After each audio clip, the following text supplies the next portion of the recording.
Okay, what we're going to do now is to continue our study of chapter 26 of Tanya, which was comparing the spiritual battle to the physical battle and talking about how the ideal and necessary state actually to win the daily battles is a state of happiness and a feeling of happiness and the freedom of all any trace of worry, concern, sadness in the entire world, which is a huge deal, but that seems to be the necessity to win the battle and the place or the feeling that we want to target.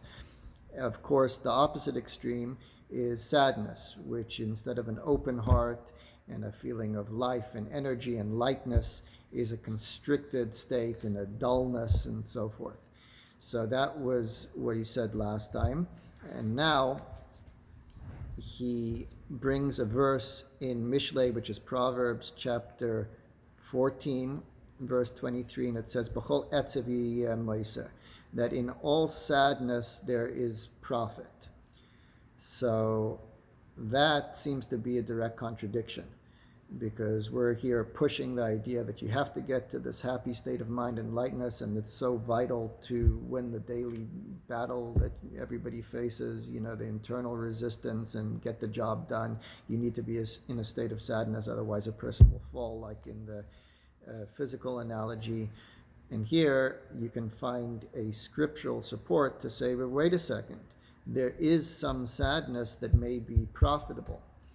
And I guess even in psychology, if you do your research, you see that there are certain advantages in a state of sadness, like you look at the world from maybe a distorted angle, and that enables you to see something, or you feel things extra deeply, you have a greater sensitivity. Whatever the advantage is that it's referring to is not so much important as much as it's saying that there is some sadness that's good.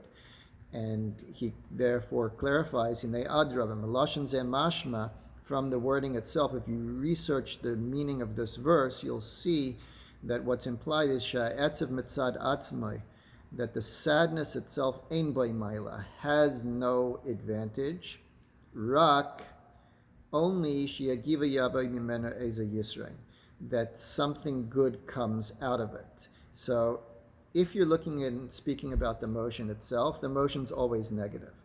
But it's just that sometimes after that negative experience, if you use it correctly, you can channel that sadness to arrive at a higher state afterwards, and you'll see some advantage in having to go through that negative emotion. It's not desired, but you can utilize it to reach some higher state. And what is that? So here he says that Vahainu, that advantage of sadness is hasimcha emitis, is true happiness, v'Hashem eleikav, and the Lord your God. So I guess it's a spiritual, connected happiness, not just a happiness like, hey, I won the lottery or something good happened to me. This is a true happiness as opposed to a superficial happiness, which haba achar etzev amiti, which comes after a true sadness.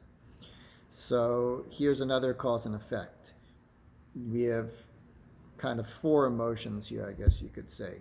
A regular happiness and a true happiness. A regular sadness, or some type of sadness that's always negative, and then a true sadness. So the true sadness leads to a true happiness.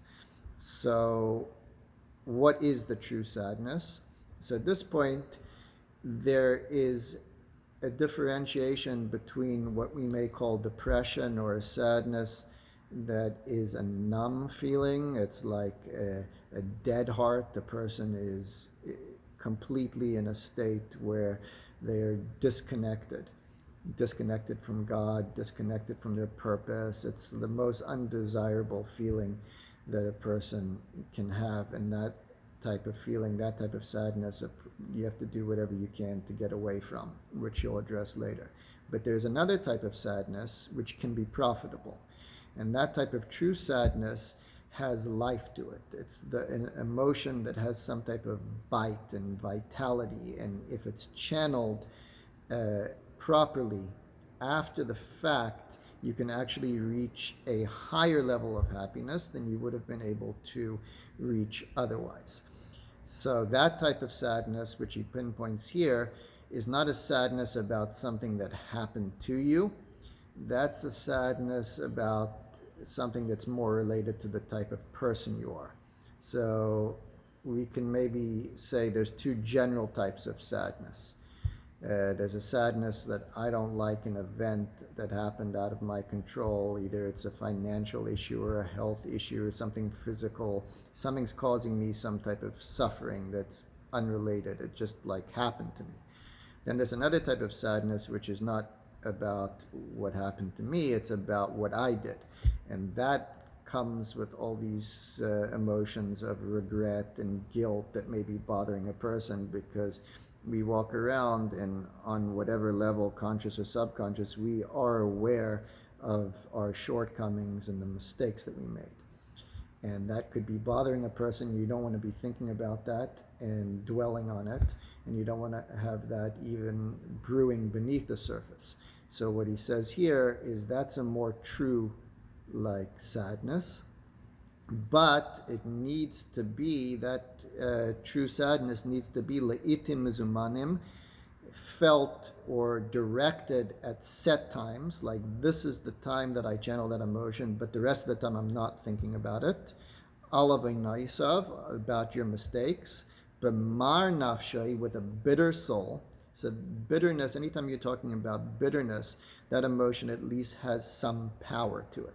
That power can bring you down, but it also has a life inside of it, a light inside of it that can be turned around to reach a higher state. So that's mar nafshay, a bitter soul, v'leiv nishbar, and a broken heart. So a broken heart can be good.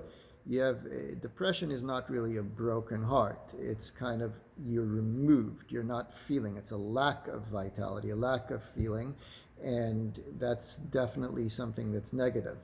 But a broken heart has, again, some positive benefit as long as it's used correctly. So that's what we're going to get into next time, is the differentiation between two types of sadness, two types of happiness, how a true sadness causes a true happiness, and what that sadness is all about, and how to use it and turn it around to achieve that true happiness. Thank you for watching.